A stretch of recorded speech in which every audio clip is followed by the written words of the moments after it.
such a big moment historically, but more important for your team, how does this set you up for the rest of the season? Well, we're in the tournament now. Not even Joe's bracket busting can bust us out of it now with 11 Big East wins. And how do you describe this final moment here in Freedom Hall? You know, I've been so lucky in my life. I got a chance to coach the Knicks, the Celtics, Providence, Kentucky here. And to me, this is one of the most special nights. I've never felt pressure coaching in 2 championship games. Tonight I felt a lot of pressure.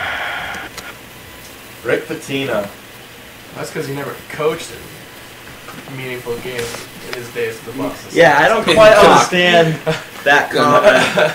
I quite don't understand those comments by Rick Pitino. He's just excited. Yeah, hey, that's a big win, and I mean, busting his balls about the comment about him saying he's a lock. That's a big win, and you would won 2 games in the Big East. You're in good shape. You know, underachiever at Louisville. The Boston Celtics. The Boston Celtics get a little older, signing Michael Finley. What else is there? So as we were talking about, the Celtics maybe get a little more playoff savvy coming up for the playoffs. What's the point of this move?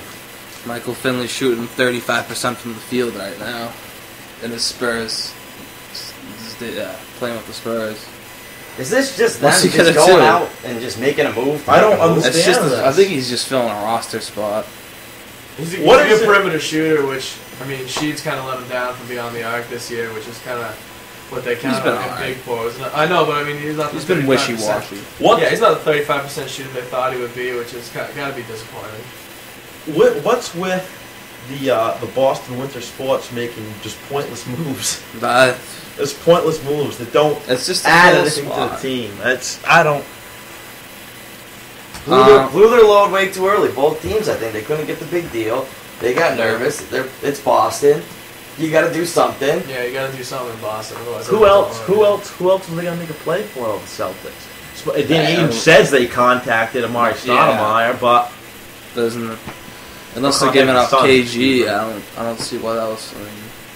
I mean, the only big deal is moving Ray Allen. Yeah. And I mean, he's been playing lights out after that.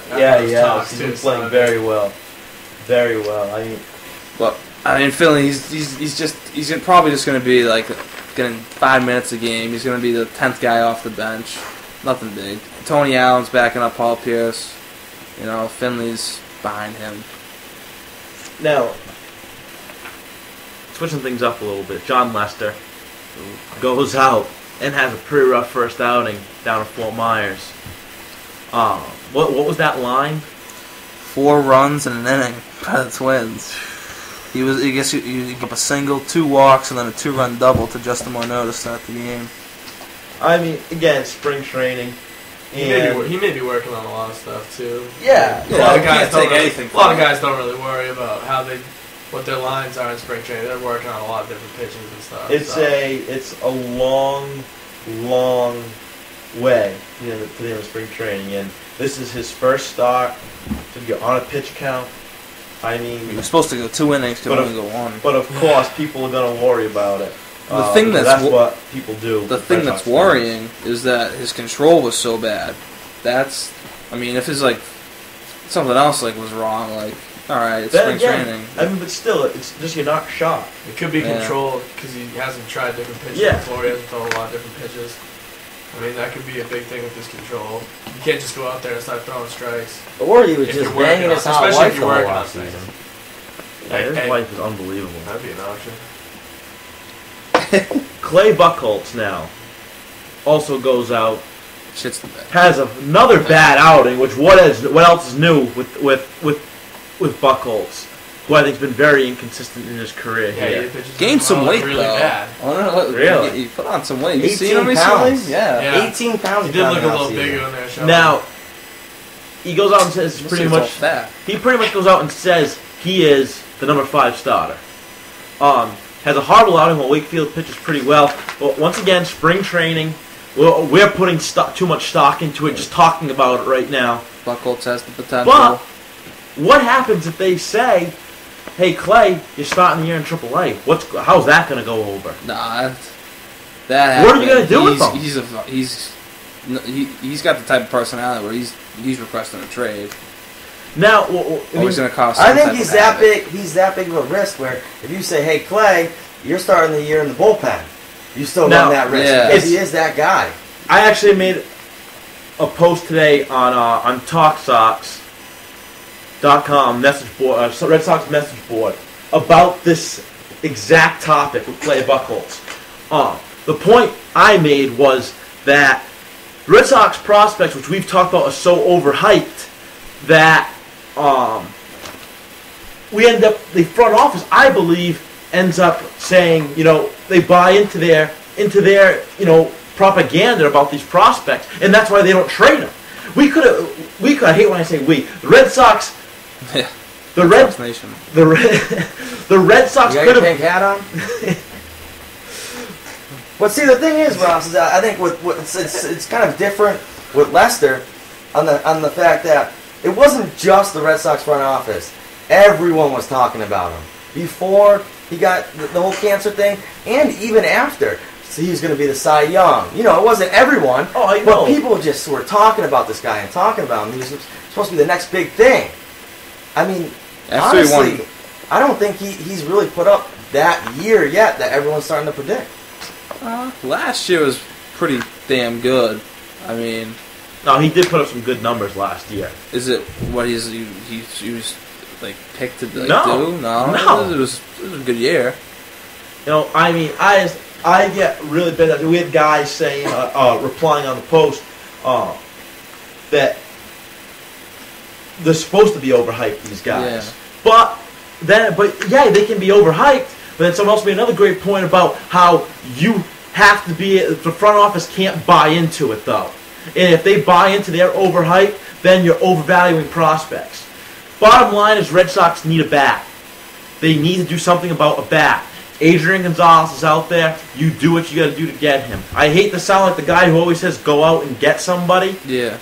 But again, you right now you don't have really a comfortable guy in the middle of that lineup. Kevin Youkilis is your most reliable hitter in the middle of your lineup, and I love Uke. But I mean, he's not a guy I want to be my best hitter in the lineup. Or I shouldn't say my best hitter, my scariest bat. Yeah. Who do you think they would want for Adrian Gonzalez? You'd have to, who do you think they'd be Casey Kelly's going to be asked first. That's never going to happen. Clay Buchholz will be involved in the deal. What about what was that? Lars Anderson? Westmoreland. Lars Anderson and Ryan Westmoreland. There'll be two top prospects and then like a third guy that's like. What about Ellsbury? Weren't they talking about Ellsbury? Who do you think they would want from the current team though? It wouldn't. It would be just prospects and Buchholz. Are they still talking about Ellsbury or no? I don't think so. I don't think he's really a trading option anymore. That's what I was just gonna say. I don't think you can part ways with him now. Well, I mean, I'm not sure. But let's go to the phone lines. Mel from Springfield. You're on Bullock in the Bunch. What's up, man? So, Ross, how about you stop blowing Julius Peppers and talk about the great addition the Giants made by having Antrell Roll? Here he goes on the Giants again. Oh, Julius Peppers did some pretty unbelievable things in Carolina. I'd love for him to do it in New England. I mean, it's a little bit of a love fest between him and Tim Tebow right now. But I mean, dude, I'm just trying to get a guy in here. Very underrated move, by the way, by the Giants. Antrell Roll's a very good add to that defense. Overrated. He's an overrated safety.